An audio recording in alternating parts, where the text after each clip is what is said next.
Hey everybody, this is Glenn. I'm going to show you really quick with this website on which is the best way to resize an image. So for example, I came up with something similar to what you're going to download. This one's about 7 megabytes. That's similar to an SLR camera. So what I did here, I'll upload the image. Once I upload the image, pictures, get my 7 megabytes basically.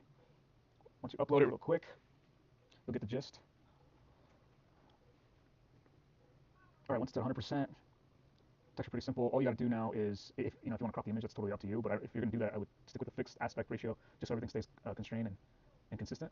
So that's totally up to you. I'm not going to do it. So let's see, cool. Once we do that, we got a rotation, and then you want to resize your image. The whole point of this thing is just basically get it down to make it look good on a website. It's basically almost less than, I want to say just around there, depending on how you're going to display the image. If it's going to be full screen, then I would go a little bit to like 19. It's 1980, and that's totally fine. Just keep the aspect ratio. But other than that, to make it look good, if this is going to be full screen, really high def on a website, this is probably the highest you want to go. But after that, you want to go less than that, and you want to go less than that so you get kilobytes versus megabytes. It loads a lot faster and quicker. So definitely want to focus, depending on how big you want it on the website. It just depends on the website. Either way, you want it small. Once you get it small, no fill, it should be good. Make background again, not required. PNG or JPEG are required.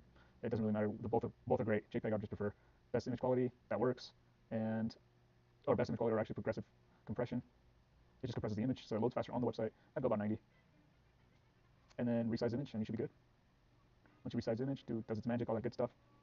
So you see the difference. Your old image was what, 7 megabytes down to 132 kilobytes, which is perfect, man. It's definitely gonna load a lot quicker. I'll even view the image so you can see it, and it loads way quicker than if I were to do it the other way around.